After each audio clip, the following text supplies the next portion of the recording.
Hey, what's up, peeps? My name is Lachlan Monroe. You're watching Vinny and Skip on the Best Damn Movie Show on YouTube.com. Hey, welcome back with the Best Damn Movie Show right here on YouTube.com. Before we left, we were getting into reviews. We're going to continue our reviews. About a week ago, we've been kind of off with the show. I know we haven't... we didn't do a show last week. We didn't do a show last week. There was really no screenings last week, so a lot of the movies that I saw or you saw, we had to pay for them. Which I told you, I'm trying to do a 10 minimum of paying for movies. I think I'm up to about 4. So I need to get that cost down low. But I went to go see The Wedding Ringer with Kevin Hart. Also, what's his name? Josh Gad. Josh Gad. I liked it. I really did. I know we've had several screening attempts. There must have been 6 or 7 of them to see the movie for free. I don't think it was because it looked bad. I just think it's because there was other things that we wanted to see. Yeah, every time there would be a screening of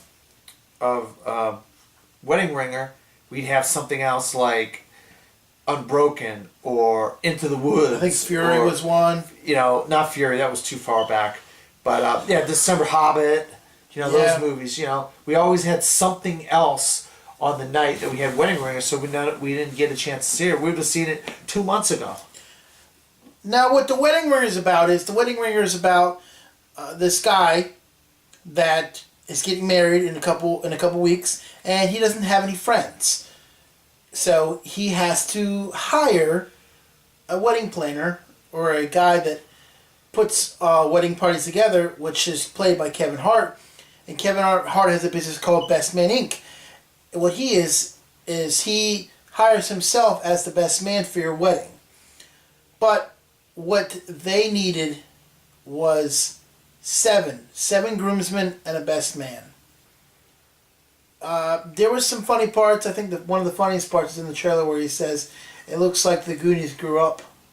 Yeah, I heard something about the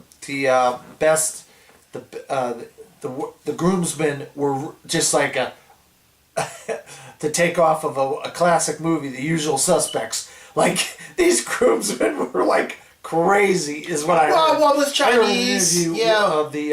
I saw an interview with the director, and he goes into talking about the movie, and I heard it was just like the craziest thing they could do to make this movie funny, they did. I mean, it was worth the. I put it this way. I went to go see 2 weeks ago. I went to go see Kevin Hart's new movie. Or not Kevin Hart. I'm sorry, Chris Rock's movie. Top 5. Yeah, top 5. What a piece of garbage that was. I wish I saw The Wedding Ringer in place of top 5. But beggars can't be choosers. I liked The Wedding Ringer. I thought it was funny. I could put it in my top 10 comedies of the year. Well, the year just got started. Well, I know, but it's like this, Kevin Hart. I feel like this is his breakout best role he's done so far, is The Wedding Ringer. Really? Yeah, I really do. I'm gonna give The Wedding Ringer. I'm gonna give it an 8 out of 10. So besides your rating and Kevin Hart, what other parts of it did you like that you can share without giving away too much of the plot? Did you like the groomsmen? Did you thought the grooms were pretty funny? I hear the scene where they're like all walking in, they're like slow-mo or something. Well, I like Josh Gad because at the beginning of the movie, he was calling up all his friends that he had, and they were all like, "Dude, I haven't seen you since high school." So it was just like a downer. What I like too is I like Josh Gad and Kevin Hart's chemistry on the screen. They really work together, huh? I like the dancing scene was really good. What else? I mean, Kevin Hart. Yeah, here's what I was to say. I like Josh Gad when he told his fiancée that he had all these friends and that his best friend was a priest that was in the military. One of his friends was in a wheelchair, so the one guy had to be in a wheelchair. One guy was a doctor, but he was Chinese. I mean, it was just so far-fetched that it was funny because the one guy that got the wheelchair asked the one guy to switch with him. I mean, and it's just funny. I mean, you just have to go see it. Now is it? My thing is this: is Kaylee Cuoco believable as this guy's gonna be wife? Because I can't see Kaylee Cuoco wanting to marry this guy. You know how in Project Almanac, there's this guy. He's kind of a dork, and he's creating this time machine, and hit this girl. You know, he gives back the bag that somehow I can't even explain that part. I don't even know. Yeah, I don't know how that part happened either. But there's where it takes off is, God, you know, and there was not believable. Well, there was a poll. There was a poll yesterday. I heard on the news that more hot girls go out with nerds now than they do jocks. Really? 95% of women want nerds as their husband, as jocks. Because they're smart, they make money, and they're rich. Ah, okay. And in this movie, he's a rich guy.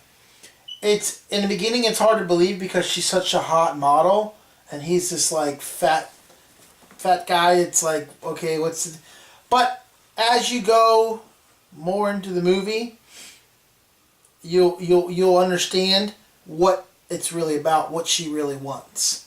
So I tell you what, for what you're thinking about in this whole movie, you'll totally be shocked at the end. Really? You'll totally. It makes me want to see it. It's just at the end. It's a twister because you're like, holy crap! I never seen that. You'll start seeing it as it builds. But like I said, I'm gonna give it an 8 out of 10. I also went to go see Paddington. How was that? Funny. It was funny, but then it was stupid at the same time. Yeah. Yeah, I mean, it's cool how they can make real life with fantasy in a real screen.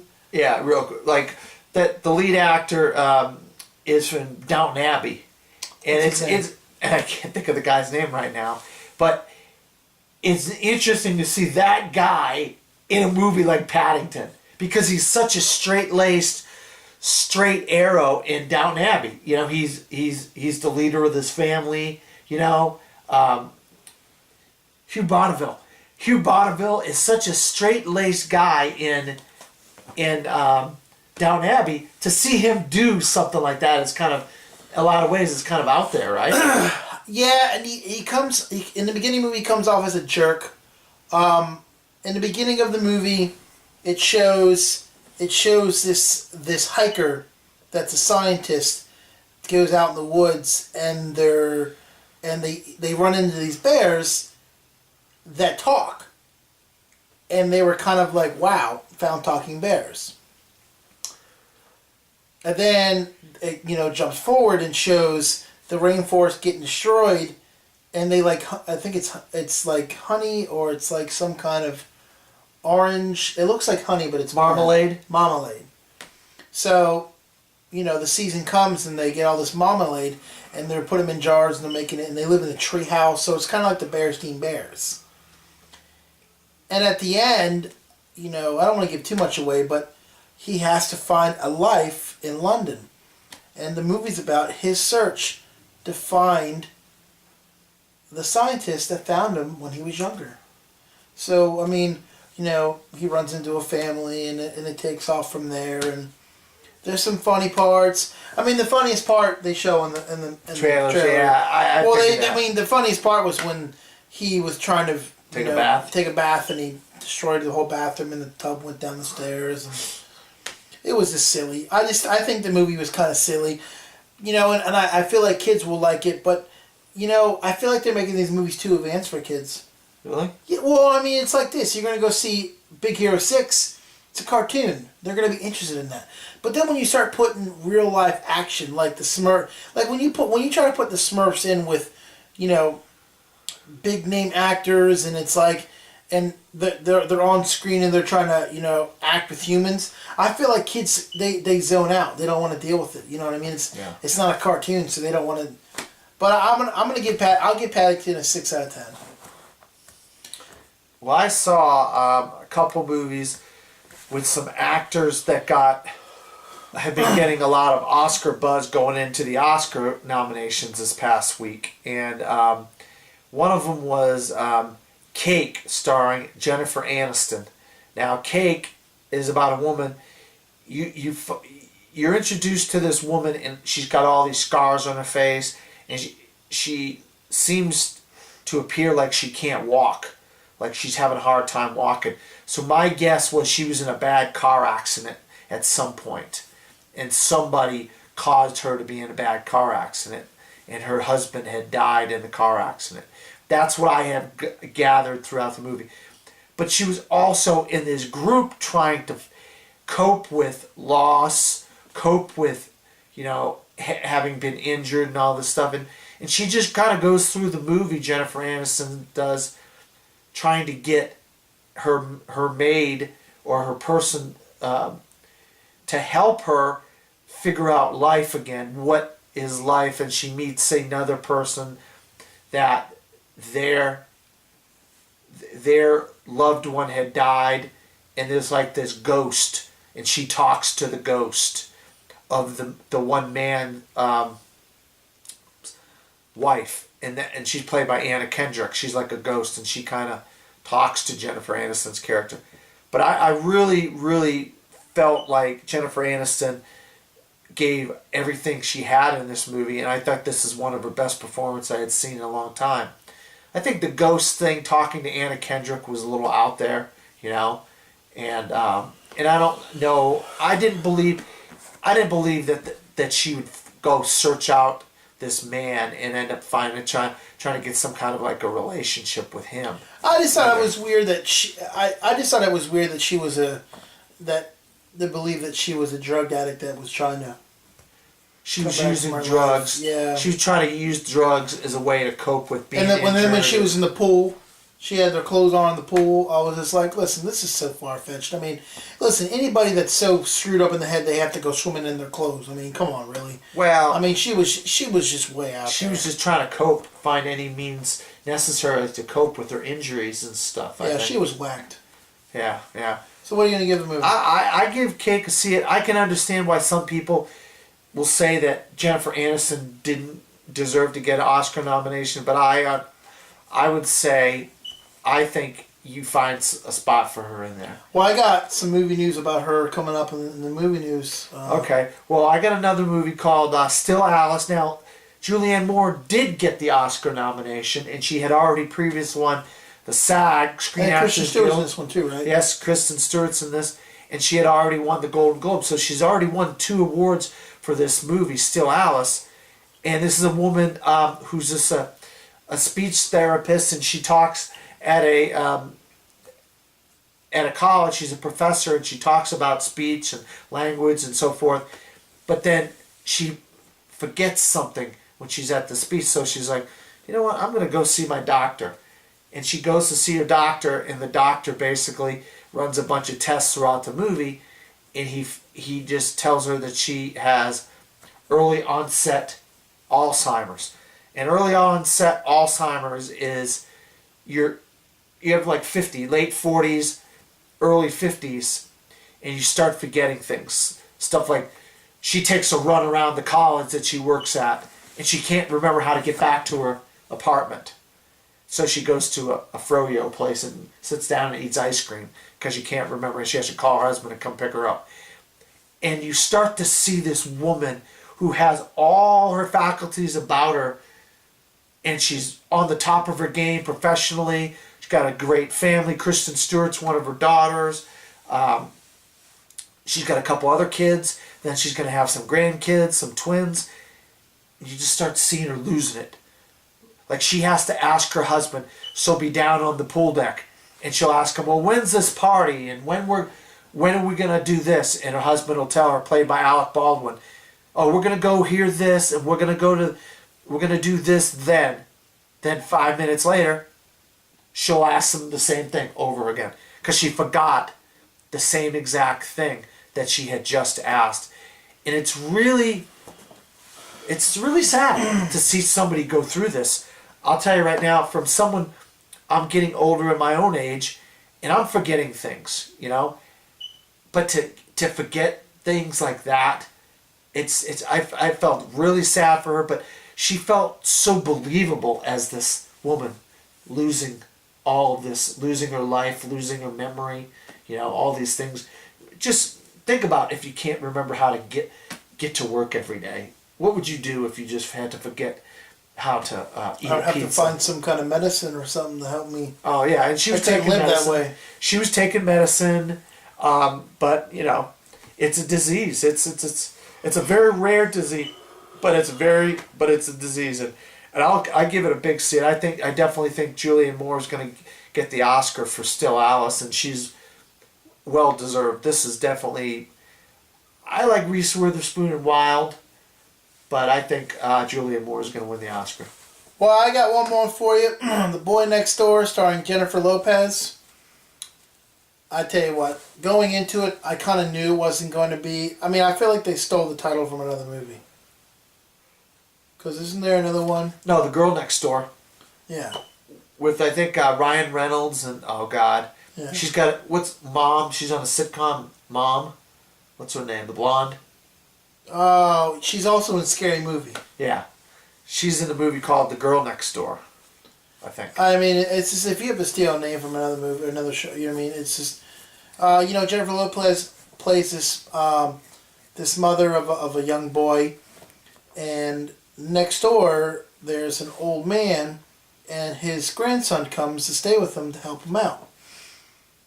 And the grandson and the boy next door, the son of Jennifer Lopez, starts becoming good friends. There's a father in there, which he cheated on his wife with some girl in San Francisco on a business trip. And the whole movie's about them not falling in love, but one night she was vulnerable, he was vulnerable. The father was out of town with the son on a trip. They hooked up, and he becomes this controlling person where he wants to be with her. He's trying to do everything. So he tries to ruin her life, and doing things like, you know, she's a teacher at the school, and he goes into her email address, hacks it, and sends a transcript with her name on it saying that she wanted him to be in the class because he knows about literature. Yeah. So I mean, it's some crazy stuff. But it just starts getting really far fetched after a while. You're thinking to yourself, what's going on here? Why are these things? You know, I mean, there's some points in the movie where it's like, listen, if this was happening, I would do this. If this was happening, I would do that. There's always a scenario that they throw at you that they don't even look at. I'll give this one a 6 out of 10. You know, besides seeing Jennifer Lopez, you know, with wearing nothing, which was probably the best part of the movie. I don't think the script was that good. I don't think it held up. I mean, listen, Jennifer Lopez... And you still give it a 6 out of 10? Maybe I should give it a 5 out of 10. I'll give it a 5 out of 10. I think the only movie that I like Jennifer Lopez was Selena. She was really good in Selena. You're right about that. I mean, everything else she's done is just garbage. I mean... Yeah. You know, it's hard. It's hard sometimes to bring a singer into a role as an actress. I mean, it's just these singers, and they want to start. I mean, even musicians. I mean, musicians. You know, like Jared Leto. You know, he's the lead singer of 30 Seconds to Mars. Now he's adapting to be a movie star. It's hard. You know what I mean? It's hard. It's hard to believe these people. I mean, it's like a doctor, you know. A doctor is your doctor. You know, hey, doc, listen, I got this problem. Okay, Dan, well, let's try to fix it. Oh, you know, next week I'm going to become a writer? Well, what the hell? I mean, what, really? You mean you make all this money, you become... I feel like people and millionaires, I feel like they're not satisfied sometimes. They want more. And it's like, it's cool if you have the talent, but if the talent's not there and you see it, and then you can't... Well, Jared Leto was an actor first, then he became a musician. He was? And then now he became an actor again. Yeah. What was he in? Panic Room. He was in Monsters Ball with Billy Bob Thornton. And what was he in that movie? No, Heath Ledger was in that. My bad. Heath Ledger was in that. He was in Panic Room. God, I can't think of all the movies he was in. But That movie sucked. Panic Room, you didn't like it? No. Now, but he's been in other movies. I just can't think of all the movies he was in. But he's been in movies. He hadn't been in a lot of movies before Dallas Buyers Club because he decided to concentrate on his band 30 Seconds to Mars. But now he's getting back into acting again. Yep. And he's going to be reprising. He's going to be doing the Joker in the Suicide Squad. We think that we might see the Joker again in a standalone Batman film. Well, I know we have one more tomorrow. Black Sea. They said Jude Law's in that one. Jude Law, yeah. I don't know nothing about it. I might see the trailer. I might not. We'll have that review tomorrow. We're gonna do a taped segment at the theater, and we'll throw that up on the Best Day Movie Show page. You know, make sure before we go. We're gonna go into movie news after a quick break, but you can always find us. You can always find me and Skip. I post a lot of stuff on thebestofmovieshow.com. I just posted a trailer for Project Almanac, so if you want to take a look at that comes out this Friday, the 30th. I know Dan posts things all the time on his From the Fourth Row at wordpress.com, correct? Yes, I post a lot on my Facebook page of all kinds of things that I do. You can always find him on Pinterest too. He's always pinning things on his board. I feel like he pins too much. Pretty soon he's gonna start pinning posters on my chest. I don't know. I don't know. But when we come back here on the Best of Movie Show, we're going to get into some movie news. So stick around. You're watching the Best Damn Movie Show right here on the blue couch. Best Damn Movie Show, YouTube.com.